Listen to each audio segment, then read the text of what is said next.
Olá pessoal, bem-vindos de volta para mais um mergulho profundo aqui no Acesso 365.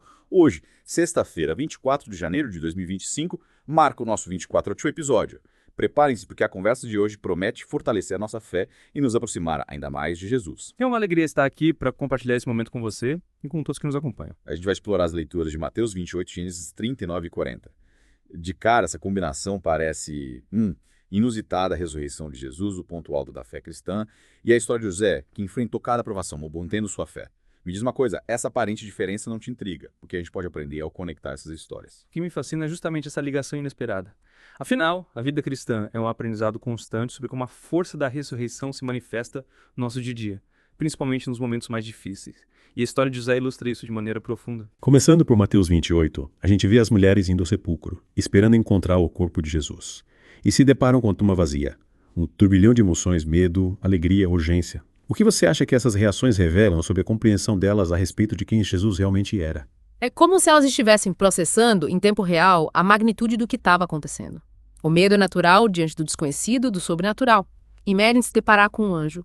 Mas a alegria toma conta quando a ficha cai, a morte não venceu. A ressurreição era algo novo, inimaginável para elas. E essa certeza se transforma em urgência, a necessidade de espalhar a notícia. Acho que ali elas começam a entender que Jesus era muito mais do que imaginavam. E a mensagem do anjo? Ele não está aqui porque já ressuscitou. Yes. Essa frase ecoa até hoje como um pilar central da nossa fé, né? Com certeza. A ressurreição é a base, a confirmação da vitória sobre a morte, a promessa da vida eterna. É a partir dela que nossa fé se sustenta. E a instrução para encontrar Jesus na Galileia? Tem um significado especial. Sim. A Galileia era o palco do ministério de Jesus, onde muitos milagres aconteceram. Era familiar, mas também um símbolo de recomeço. Encontrar Jesus ali após a ressurreição significava entrar numa nova fase, uma nova vida, impulsionado pela força da ressurreição. É incrível como, mesmo diante de um evento tão grandioso, a verdade é questionada. Os guardas são subornados para distorcer os fatos e espalhar uma mentira. É um lembrete de que a verdade sempre terá oposição. Mentiras e distorções tentarão encobrir o que é real. A história se repete. Vemos isso até hoje. Mas a verdade, assim como Jesus, sempre prevalece. E aí, no final do capítulo 28, temos a grande comissão, chamado A Ação, e de fazer discípulos de todas as nações. O que isso significa para nós hoje? Como podemos viver isso no dia a dia? A grande comissão é um chamado para sermos embaixadores de Cristo, para levarmos a mensagem do Evangelho a todos os cantos do mundo. Isso se desdobra em duas frentes.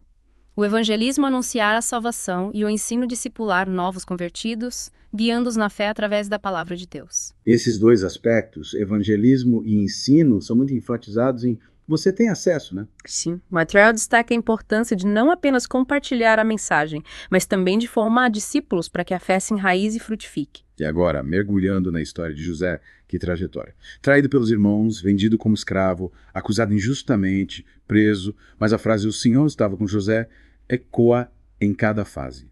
Essa presença de Deus, como ela se manifesta na vida dele em meio a tanta adversidade. A história de José nos mostra que a presença de Deus não nos impede de passar por dificuldades, mas nos dá força, sabedoria e resiliência para enfrentá-las. Em cada situação, José se manteve fiel, íntegro, confiando que Deus tinha um propósito. Essa confiança se traduzia em suas atitudes, em escolhas sábias, em uma postura que inspirava respeito, mesmo daqueles que o oprimiam. A resistência dele à tentação da esposa de Potifar é um exemplo disso. Ele podia ter cedido, tentado aliviar sua situação, mas escolheu a integridade. O que te chama atenção nesse episódio? A recusa de José é acompanhada de um argumento poderoso. Como poderia eu fazer tal maldade e pecar contra Deus? Ora não. Sua fidelidade não era só um código de conduta, mas uma convicção profunda.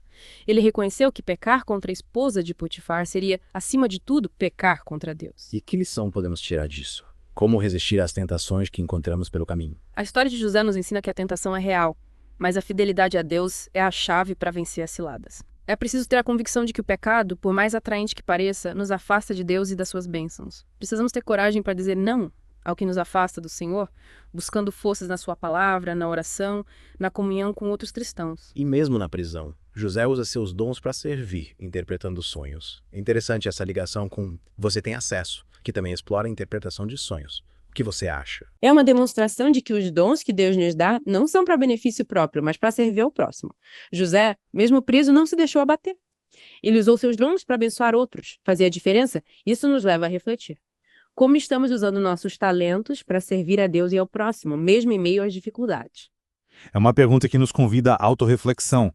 Será que estamos, como José, usando os dons de Deus para fazer a diferença, para sermos luz em meio às trevas? Que essa história nos inspire a buscar a presença de Deus em cada circunstância, a usar nossos dons para o bem e a confiar que mesmo nas provações, o Senhor está conosco, nos guiando e nos fortalecendo.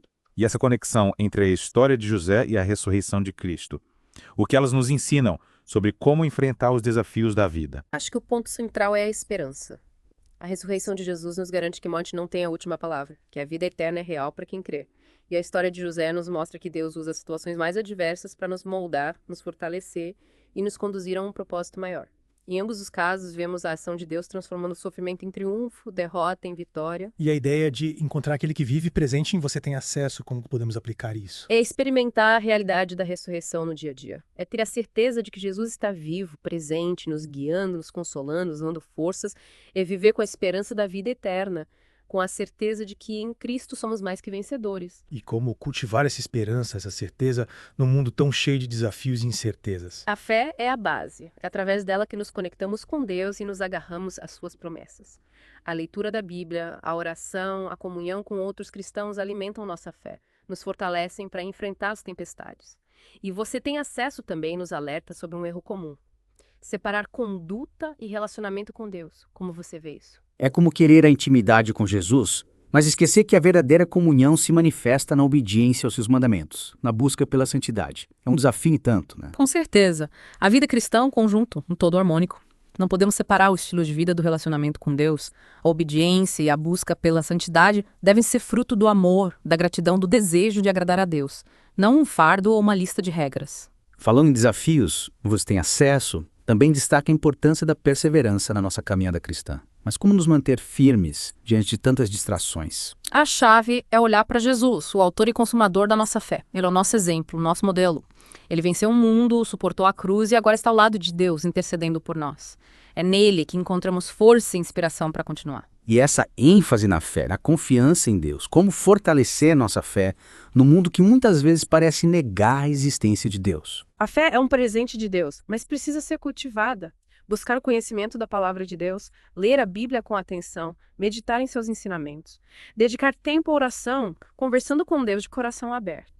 Buscar a comunhão com outros cristãos, partilhando experiências e encorajando uns aos outros. É na comunhão com Deus e com os irmãos que nossa fé se fortalece, que encontramos forças para enfrentar os desafios, que experimentamos o amor e a graça de Deus de forma mais intensa. Exatamente. A fé não se conquista sozinho, mas se cultiva em comunidade, na comunhão com aqueles que compartilham a mesma esperança, o mesmo amor por Cristo. E por falar em José, vamos voltar um pouco para Gênesis, capítulos 39 e 40.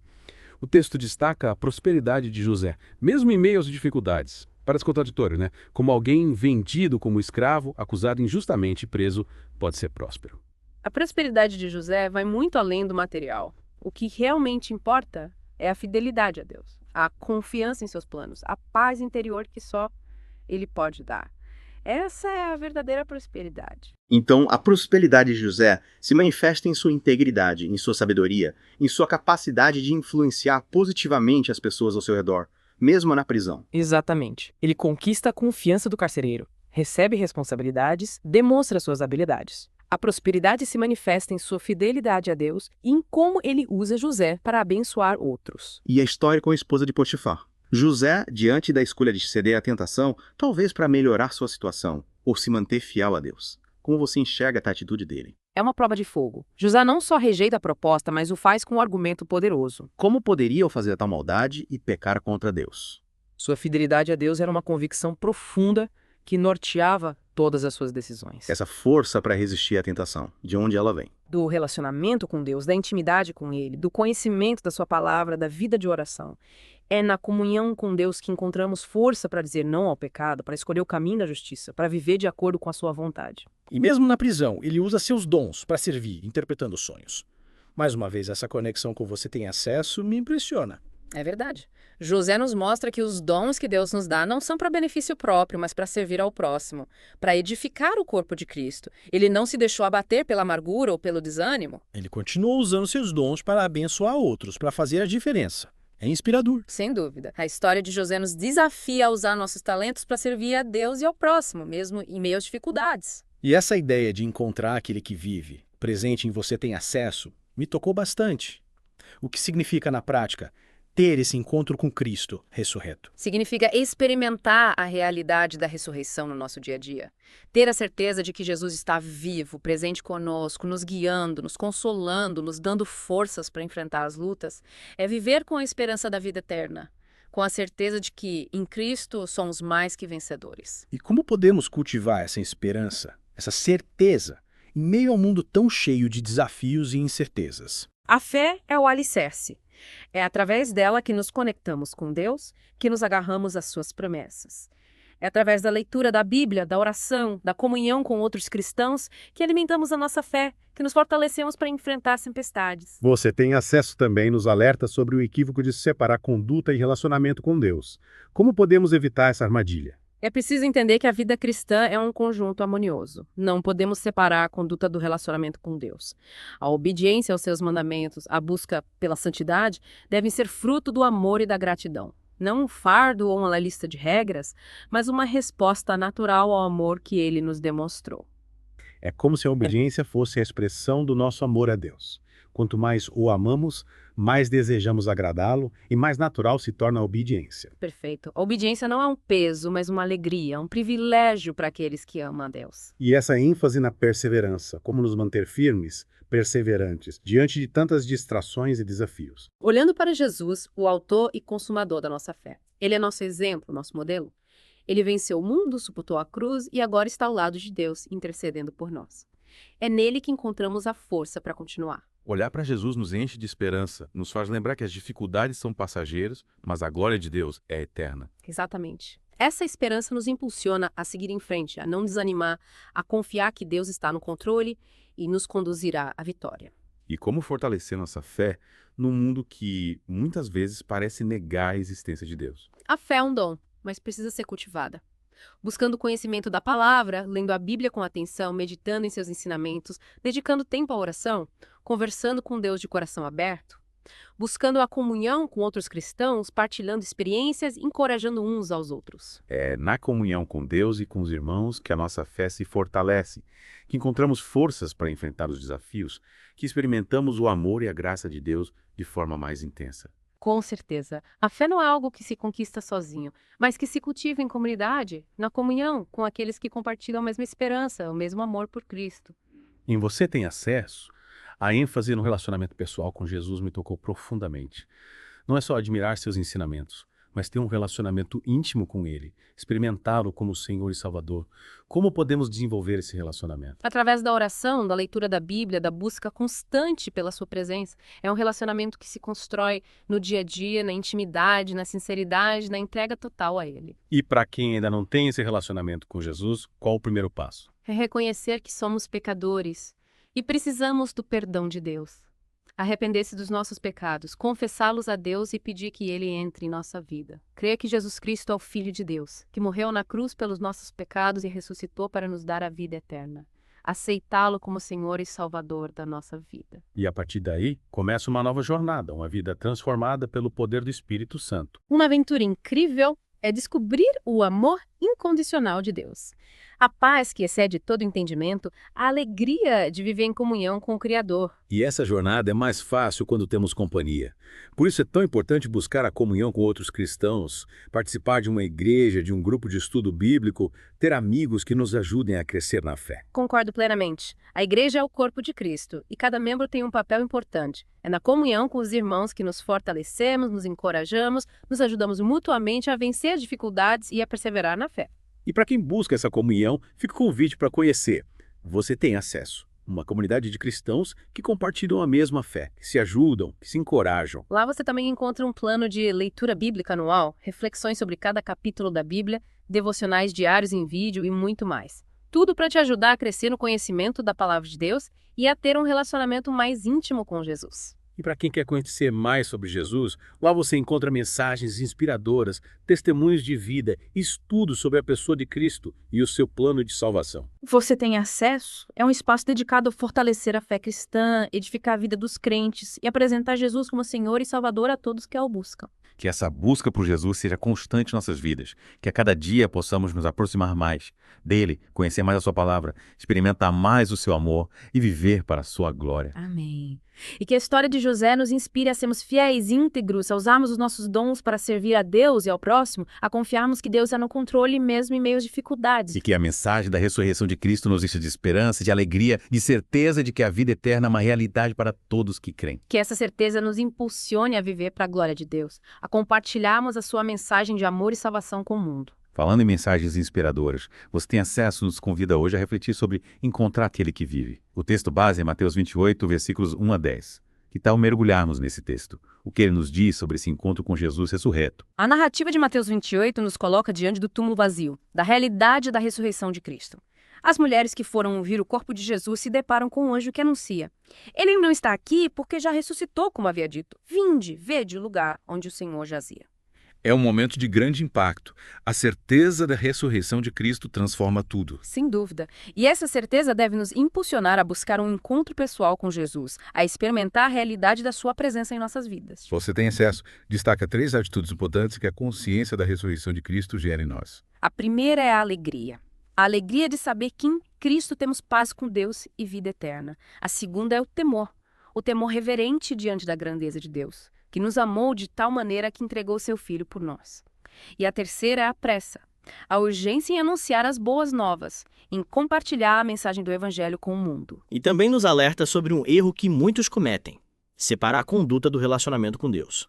Muitos querem ter um relacionamento íntimo com Jesus, mas se esquecem de que a verdadeira comunhão com Jesus, ele se manifesta no estilo de vida de obediência aos seus mandamentos, em uma busca constante pela santidade. É verdade. Tentar separar a conduta do relacionamento com Deus é um equívoco. A verdadeira comunhão com Ele dele se reflete em como vivemos. Como podemos, então, conciliar essas duas dimensões? A caminhada cristã envolve tanto a conduta, o estilo de vida reverente como discípulo de Cristo, quanto o relacionamento, a intimidade e amor como irmão de Jesus. Ou seja, a obediência aos seus mandamentos não é um fardo, mas uma expressão do nosso amor por ele. Exatamente. E essa obediência não se resume a seguir regras, mas a buscar a vontade de Deus em todas as áreas da nossa vida. E como podemos saber qual é a vontade de Deus? Através da leitura da Bíblia, da oração, da orientação do Espírito Santo. É na comunhão com Deus que descobrimos seus planos para nós, que aprendemos a discernir o que o agrada. E Você Tem Acesso? Alguns textos bíblicos nos ajudam a entender melhor essa questão da conduta e do relacionamento com Deus. Sim, um deles é Salmos 103.8-13, que nos descreve a misericórdia e a bondade de Deus. O texto diz: misericordioso e piedoso é o Senhor, longânimo e grande em benignidade. Não reprovará perpetuamente, nem para sempre reterá a sua ira. Não nos tratou segundo os nossos pecados, nem nos recompensou segundo as nossas iniquidades. Pois assim como o céu está elevado acima da terra, assim é grande a sua misericórdia para com os que o temem. Assim como está longe o oriente do ocidente, assim afasta de nós as nossas transgressões. Assim como um pai se compadece de seus filhos, assim o Senhor se compadece daqueles que o temem. Que lindo! Esse texto nos mostra o quanto Deus é bom, o quanto Ele se compadece de nós. E essa compaixão nos leva a desejar agradá-lo, a viver de acordo com a sua vontade, não por medo de punição, mas por amor e gratidão. Outro texto citado é Mateus 12.46-50, que nos ensina sobre o que significa ser irmão de Jesus. Nesse texto, Jesus está ensinando e alguém o avisa que sua mãe e seus irmãos estão lá fora querendo falar com ele. E Jesus responde: quem é minha mãe? E quem são meus irmãos? E estendendo a sua mão para os seus discípulos, disse: eis aqui minha mãe e meus irmãos. Porque qualquer que fizer a vontade de meu Pai que está nos céus, este é meu irmão, irmã e mãe. Ou seja, ser irmão de Jesus é fazer a vontade de Deus, é viver em obediência aos seus mandamentos, é buscar a sua presença em tudo o que fazemos. Exatamente. Ser irmão de Jesus não é apenas uma questão de parentesco, mas de comunhão, de intimidade, de compromisso com a sua vontade. E Você Tem Acesso também cita Romanos 8.28-29, que fala sobre o propósito de Deus para nós. O texto diz: e sabemos que todas as coisas contribuem juntamente para o bem daqueles que amam a Deus, daqueles que são chamados segundo o seu propósito. Porque os que dantes conheceu, também os predestinou para serem conformes à imagem de seu Filho, a fim de que ele seja o primogênito entre muitos irmãos. Que promessa maravilhosa. Saber que Deus usa todas as coisas para o nosso bem, mesmo as dificuldades e os sofrimentos, nos dá esperança e força para enfrentarmos os desafios da vida. Com certeza. E o propósito de Deus para nós é grandioso. Sermos conformes à imagem de seu Filho, Jesus Cristo, é através do relacionamento com Ele, da ação do Espírito Santo em nossas vidas, que somos transformados, moldados à sua semelhança. E essa transformação, essa busca pela santidade, deve ser constante em nossa vida, né? Sem dúvida. É uma jornada diária que exige esforço, disciplina, mas que nos leva a uma vida de plenitude, de alegria, de paz. E você tem acesso, nos desafia a encontrar aquele que vive, a ter um encontro pessoal com Jesus, a experimentar a realidade da sua presença em nossas vidas. Como podemos fazer isso? Através da oração, da leitura da Bíblia, da meditação na Palavra de Deus, da busca constante pela sua presença. É um processo diário que exige esforço, disciplina, mas que nos leva a uma comunhão profunda com o Senhor, a uma experiência transformadora. E para quem ainda não teve esse encontro com Jesus, o convite está aberto. Abra o seu coração para Ele, confesse seus pecados, peça perdão e creia que Ele é o Filho de Deus, que morreu na cruz por você e ressuscitou para te dar a vida eterna. E a partir desse momento começa uma nova jornada, uma vida transformada pelo poder do Espírito Santo. Uma aventura incrível, cheia de desafios, mas também de alegrias, de vitórias, de experiências inesquecíveis ao lado de Deus. E para você que já tem esse relacionamento com Jesus, o desafio é aprofundá-lo cada vez mais, buscar mais intimidade com Ele, conhecer mais a sua palavra, viver mais de acordo com a sua vontade. Que a leitura da Bíblia, a meditação, a oração, a comunhão com outros cristãos sejam ferramentas poderosas em sua vida, te ajudando a crescer na fé, a vencer os desafios e a viver uma vida que glorifique a Deus. E chegamos ao final de mais um mergulho profundo no Acesso 365. Esperamos que você tenha sido edificado, encorajado, inspirado a buscar mais de Deus e a viver uma vida transformada pelo poder do Evangelho. Continue acompanhando o nosso Deep Dive, curtindo os episódios, se inscrevendo no canal e compartilhando com seus amigos. Deixe seu comentário contando de onde você está nos ouvindo, o que te edificou neste episódio. Se você já tem o hábito de ler a Bíblia, se precisar de oração, deixe seu pedido aqui também. Desejamos a você um excelente final de semana repleto da presença de Deus. Curta, inscreva no canal, comente, compartilhe. Que o Senhor te abençoe e te guarde, que Ele te conduza e governe a sua vida porque você tem acesso.